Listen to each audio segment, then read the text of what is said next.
Assalamualaikum warahmatullahi wabarakatuh. Salam sejahtera untuk kita semua. Bersama saya Hidayat Priyatno sebagai guru mata pelajaran prakarya dan kewirausahaan di SMK Al-Jabar Ciledug. Sebelum lanjut ke video ini, jangan lupa subscribe, like, comment, and share terlebih dahulu.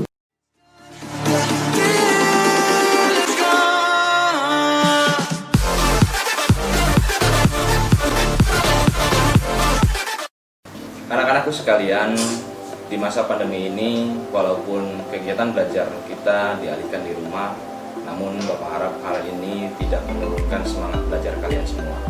Dan semoga kalian semua tetap berada dalam lindungan Allah Subhanahu wa Ta'ala dan selalu diberikan kesehatan oleh Allah Subhanahu wa Ta'ala. Amin. Baiklah, pada kesempatan kali ini saya akan menyampaikan dan menjelaskan materi tentang produksi massal pada mata pelajaran prakarya dan kewirausahaan. Langsung saja kita mulai penjelasannya. Pengertian produksi massal di sini dibagi menjadi dua. Yang pertama adalah produksi. Dari kata produksi ini dapat diartikan suatu kegiatan menghasilkan barang atau benda yang bermanfaat bagi kehidupan atau bagi kebutuhan masyarakat pada sehari-hari. Kemudian massal sendiri di sini diartikan dalam jumlah besar atau banyak. Sehingga produksi massal dapat diartikan suatu kegiatan menghasilkan barang atau benda yang bermanfaat bagi kebutuhan masyarakat untuk sehari-harinya dalam skala atau jumlah yang besar. Seperti kita ketahui, contoh-contohnya terdapat di lingkungan sekitar kita, baik itu dari perusahaan ataupun yang lainnya.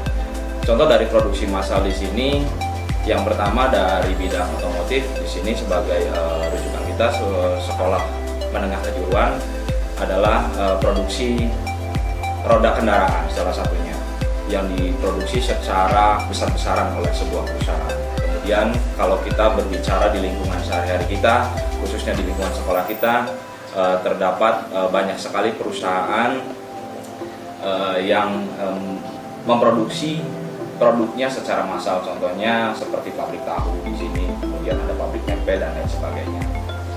Nah, ada pun ciri-ciri dari produksi massal di sini yang perlu kita ketahui, antara lain yang pertama, jumlah barang yang dihasilkan dalam skala besar atau banyak. Seperti halnya pada kalimat produksi massal di sini, suatu kegiatan yang menghasilkan produk yang sangat bermanfaat untuk kebutuhan sehari-hari dalam jumlah yang besar. Kemudian yang kedua, dari kelebihannya sendiri adalah salah satunya biaya yang dikeluarkan per unitnya itu cukup rendah. Kenapa? Karena jumlah barang yang dihasilkan di sini dalam skala yang besar, otomatis seorang produsen atau seorang yang menghasilkan ketika memproduksi barang dalam jumlah yang besar membutuhkan bahan baku yang besar pula dalam satu periode. Maka dari itu seorang produsen menginginkan atau berharap bahwasanya jumlah produksi yang banyak ini akan menekan biaya produksi juga yang semakin minim. Kemudian yang ketiga dari ciri-cirinya adalah tidak adanya variasi produk yang beragam atau tidak ada keragaman dari variasi produk yang dihasilkan. Kenapa seperti itu? Bahwasanya kita perlu ketahui dalam produksi massal di sini produk atau benda atau barang yang dihasilkan itu adalah produk yang pernah diciptakan sebelumnya, yang diminati oleh masyarakat, yang diminati oleh konsumen sesuai dengan kebutuhan sehari-hari. Maka dari itu seorang produsen atau seorang yang menciptakan produk tersebut memproduksinya dalam jumlah besar-besaran. Selain dari ciri-ciri produksi massal sendiri, ada kelebihan dan kekurangan yang perlu kita ketahui. Yang pertama, masalah kelebihan dari produksi massal itu sendiri ya. Produksi massal yang kita bahas kali ini mempunyai kelebihan antara lain. Yang pertama adalah hemat biaya. Seperti tadi dalam penjelasan yang pertama, bahwasanya seorang produsen atau seorang yang menghasilkan produk ketika menggunakan sistem produksi massal, salah satu tujuannya adalah bagaimana caranya untuk menekan biaya produksi atau bagaimana caranya untuk sedemikian rupa meminimalisir pengeluaran biaya dalam kegiatan produksi tersebut. Kemudian tingkat produksi atau tingkat keakuratan dalam kegiatan produksi semakin tinggi. Perlu kita ketahui anak-anakku sekalian bahwasanya dalam produksi massal di sini melibatkan salah satunya adalah mesin produksi, yang dimana mesin produksi ini bertujuan untuk menunjang kegiatan produksi agar sebagaimana caranya agar produk yang dihasilkan dapat sesuai dengan harapan dari seorang produsen.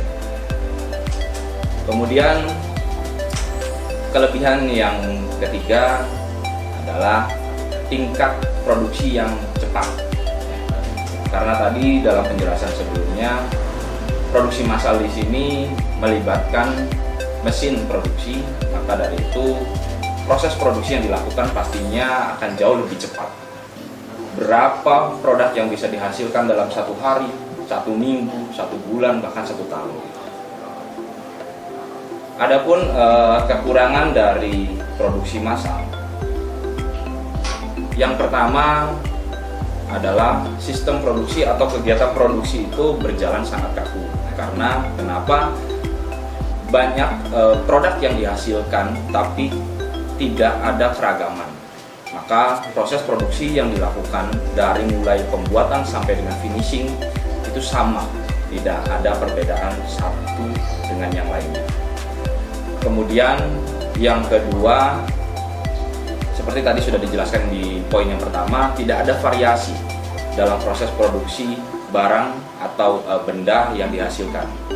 Karena memang proses produksi massal ini hanya untuk satu barang yang diciptakan dalam skala yang besar untuk memenuhi kebutuhan sehari-hari.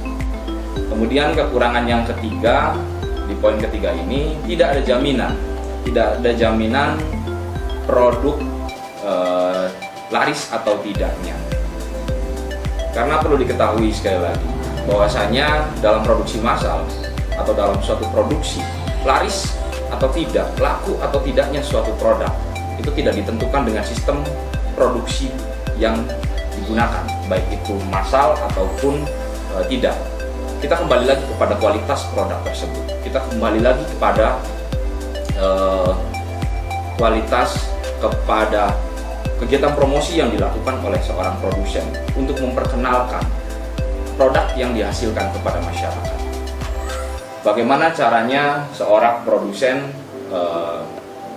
bisa meyakinkan masyarakat dengan produk yang dihasilkan, bahwasanya produk yang dihasilkan itu memang artinya memang sudah lolos uji dan sudah diyakini keakuratannya, sudah diyakini kualitasnya untuk memenuhi kebutuhan hidup mereka.